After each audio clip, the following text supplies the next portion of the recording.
এই ব্যাপারটা ওর কাছে আমাদের ইন্সপায়ার নেওয়ার মতোই। তো এই ব্যাপারটা আমাদের কাছে গর্বের। প্রতিবন্ধকতা ওকে আটকাইতে পারে নাই। ওই হচ্ছে অনেক ওদের মেধাবীও স্টুডেন্ট। জন্ম থেকেই দুই হাতের কবজি নেই, কিন্তু দমে যাননি রংপুরের কলিরানী। শারীরিক সীমাবদ্ধতাকে জয় করে ডান পা দিয়েই লিখছেন নিজের সাফল্যের গল্প। এইচএসসি পরীক্ষায় অংশ নিয়ে তিনি আবারও প্রমাণ করলেন, ইচ্ছাশক্তি থাকলে কোনো বাধাই পড়াশোনার পথে অন্তরায় হতে পারে না। পরীক্ষার হলে চারদিকে খাতা কলমের শব্দ, অন্য সবাই হাত দিয়ে লিখলেও এক কোণে বসে একাগ্রচিত্তে লিখে চলেছেন কলিরানী।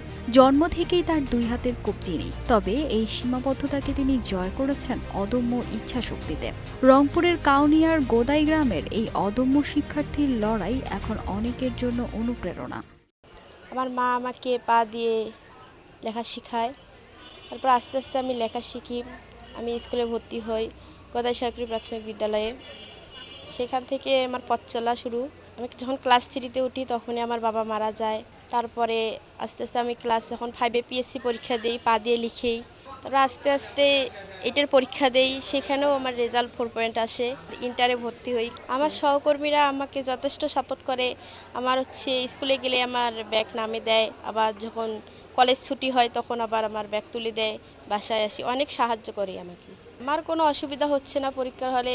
শিক্ষকরা ভালো, আমাকে অনেক স্নেহ ভালোবাসা দেয়। আমার বড় হয়ে বিসিএস ক্যাডার হওয়ার ইচ্ছা আছে। ভালো একটা বিশ্ববিদ্যালয়ে পড়ে ভালো জায়গায় যেতে চাই এবং বিসিএস ক্যাডার হতে চাই বড় হয়ে। রংপুরের কাউনিয়া উপজেলার বালাপাড়া ইউনিয়নের গদাই গ্রামের মৃত মনোরঞ্জন রায়ের মেয়ে কলিরানী। 6 সন্তানের মধ্যে সবার ছোট কলি। ছোটবেলা থেকেই অন্যদের মতো কলম ধরতে পারেননি, কিন্তু শেখার ইচ্ছা ছিল প্রবল। ধীরে ধীরে ডান পা দিয়ে লেখা শিখেছেন, যা আজ তার শিক্ষা জীবনের সবচেয়ে বড় সঙ্গী। 5ম শ্রেণী ও এসএসসিতে কৃতিত্বের সঙ্গে উত্তীর্ণ হওয়ার পর এবার এইচএসসি পরীক্ষার খাতায় তিনি লিখছেন নিজের ভবিষ্যতের গল্প। পথ চলা হচ্ছে যে ছোটোর থেকেই যখন প্রাইমারি স্কুলে আমার মায়ের আছে, ওনাকে নিয়ে যায়, আগায় নিয়ে যায় দেয়। পরে আস্তে আস্তে সে বড় হইলো। যখন ক্লাস 3-তে পড়ে তখন আমার বাবা মারা যায়। বাবা মারা যাওয়ার পর আমরা আমরা তিন ভাই স্কুলে নিয়ে যাওয়া আসা করি। প্রাইভেট কোচিং যা লাগে সব কিছু আমরাই ওর সেবা যত্ন করি। কিছু কি আসছে নিজের চাহিদার উপর নির্ভর করে। আমার বোন যদিও প্রতিবন্ধী হয়, কখনো কোনো প্রতিবন্ধী হিসেবে ভাবি না। তার নিজের চাহিদা অনুযায়ী সে লেখাপড়া করে বা তার বন্ধু বান্ধবের সঙ্গে পাল্লা দিয়ে চলে। তার আশা পূরণে আমরা সবসময় তার পাশে থাকবো। স্টুডেন্ট হিসেবে ভালো, একজন মানুষ হিসেবেও অনেক ভালো। পড়ালেখার জন্য অনেক কষ্ট করছে।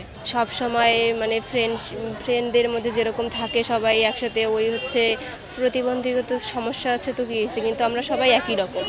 কারণ সে যদি ওরকম হয়ে এত সুন্দরভাবে লেখাপড়া করতে পারে, পড়াশোনা করতে পারে, পরীক্ষা দিতে পারে, তাহলে আমাদের তো সব কিছু ঠিকঠাক আছে। আমরা তো আর শারীরিকভাবে প্রতিবন্ধকতা না, তাহলে আমরা কেন পারবো না? ও দেখে তো অনুপ্রাণিত হওয়া উচিত আমাদের সবার। বলতে পারি আমরা, মানে ওই রকম একটা মেয়ে, তারপরেও যুদ্ধ করে বলা যায় যে পড়াশোনা করতেছে। তো এই ব্যাপারটা ওর কাছে আমাদের ইন্সপায়ার নেওয়ার মতোই। ও অসুস্থ অবস্থায় যেভাবে পড়াশোনা করতেছে, অনেক ভালো মেয়েও এভাবে করে না।